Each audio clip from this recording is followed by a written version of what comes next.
Cricket देखने वाले करोड़ों लोग हैं और क्रिकेटर बनने का सपने देखने वाले भी लाखों। लेकिन आज के टाइम क्रिकेट में कंपटीशन इतना ज्यादा हो चुका है कि कई लोग शुरुआत करने से पहले ही सोचने लगते हैं, यार इतने सारे प्लेयर्स के बीच मेरा सिलेक्शन कैसे होगा। लेकिन क्या आप जानते हैं, क्रिकेट के मैदान में सिर्फ प्लेयर्स का कैरियर नहीं बनता, वहां एक और इंसान खड़ा होता है।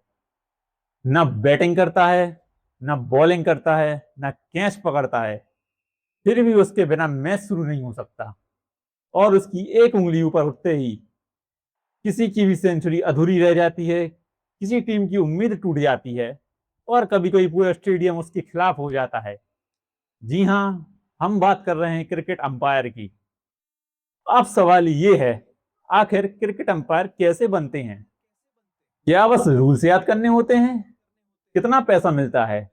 और सच में इंटरनेशनल और आईपीएल तक पहुंचना पॉसिबल भी है या नहीं? आज पूरा प्रोसेस सिंपल भाषा में समझेंगे। शुरुआत उस बात से करते हैं जो मोस्टली सबको अधूरी पता है। अंपायर आखिर करता क्या है? सबसे पहले एक मिथ क्लियर कर देते हैं। बहुत लोग सोचते हैं कि अंपायर का काम बस उंगली ऊपर उठाकर आउट देना होता है। अगर ऐसा होता तो मोहल्ले का हर दूसरा बंदा आईपीएल अंपायर होता। रियलिटी में अंपायर क्रिकेट का जज होता है। उसे मैच के सारे रूल्स समझने होते हैं। No ball, wide ball, LBW, run out, field restrictions, playing conditions, और कई बार ऐसी सिचुएशन आती है जहां पूरे ग्राउंड में किसी को समझ नहीं आता कि डिसीजन क्या होना चाहिए, लेकिन अंपायर को तुरंत जवाब देना पड़ता है। अब बात आती है अंपायर बनने के लिए क्वालिफिकेशन क्या चाहिए। सबसे इंटरेस्टिंग बात, अंपायर बनने के लिए आपको रणजी प्लेयर या इंटरनेशनल क्रिकेटर होना जरूरी नहीं है। अगर आप क्रिकेट को अच्छी तरह समझते हैं और उसके रूल सीखने के लिए तैयार हैं, तो आप भी अंपायर बन सकते हैं। यानी यहां सचिन तेंदुलकर जैसा कवर ड्राइव मारना जरूरी नहीं है, दिमाग का इस्तेमाल करना ज्यादा जरूरी है। अब जान लो अंपायर बनने का रियल प्रोसेस। अब आते हैं असली रास्ते पर।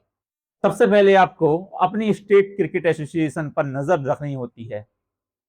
जब अंपायरिंग एग्जाम के नोटिफिकेशन आते हैं तो आप अप्लाई कर सकते हैं।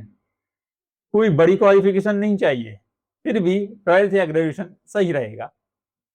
एग्जाम में क्रिकेट के लॉज और प्रैक्टिकल सिचुएशन पूछी जाती हैं, जैसे एलबीडब्ल्यू कब दिया जाएगा, नो बॉल कब होगी, डेड बॉल कब मानी जाएगी, बाउंड्री के पास कैच पकड़ने के रूल्स क्या हैं, और ऐसे ही बहुत से ट्रिकी क्वेश्चंस रहते हैं और ट्रिकी सिचुएशंस जिनका ये सवाल आपके सामने होते हैं।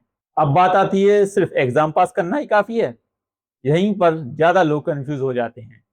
उन्हें लगता है एग्जाम पास किया और सीधे आईपीएल पहुंच गए। ऐसा बिल्कुल नहीं होता। एग्जाम क्लियर करने के बाद आपको लोकल मैचेस में अंपायरिंग करनी पड़ती है, और यहीं से शुरू होता है असली सफर। अब बात आती है अंपायर का परफॉर्मेंस कैसे देखा जाता है। अब आप सोच रहे होंगे, अंपायर बैटिंग भी नहीं करता, बॉलिंग भी नहीं करता, तो परफॉर्मेंस कैसे चेक होती है? यही सबसे इंटरेस्टिंग पार्ट है। मान लो पूरा ग्राउंड एलईडब्ल्यू की अपील कर रहा है, बॉलर सीख रहा है, फील्डर्स नाच रहे हैं, बैट्समैन कह रहा है नॉट आउट, और हजार लोग बाउंड्री के बाहर खड़े होकर फ्री में एडवाइस दे रहे हैं। अब उस प्रेशर में आपको सिर्फ कुछ सेकंड्स के अंदर ही सही डिसीजन लेना है। यही अंपायर का परफॉर्मेंस होता है। आप कितने एक्यूरेट डिसीजन लेते हो, मैच को कितना प्रोफेशनली हैंडल करते हो, और प्रेशर में कितना शांत रहते हो, इसी बेसिस पर आप आगे बढ़ते हो। अब आता है डिस्ट्रिक्ट से आईपीएल तक का सफर। शुरुआत लोकल मैचेस से होती है, फिर डिस्ट्रिक्ट लेवल, उसके बाद स्टेट लेवल, और अगर आप लगातार अच्छा काम करते रहे तो आपका नाम बीसीसीआई के पैनल तक पहुंच सकता है। यहीं से रणजी ट्रॉफी, डोमेस्टिक क्रिकेट और आगे आईपीएल तक का रास्ता खुलता है। यानी आईपीएल अंपायर बनने के लिए शॉर्टकट नहीं है, लेकिन रास्ता बिल्कुल मौजूद है। अब आती है मेन बात, अंपायर कितना कमा लेते हैं।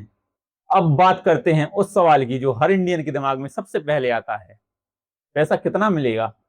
शुरुआत में लोकल लेवल पर अर्निंग ज्यादा नहीं होती, लेकिन जैसे जैसे आप हाई लेवल मैचेस तक पहुंचते हैं, मैच फीस भी बढ़ती जाती है, और आईपीएल और बड़े डोमेस्टिक टूर्नामेंट्स में अंपायरिंग करने वाले ऑफिशियल्स अच्छी अर्निंग कर लेते हैं।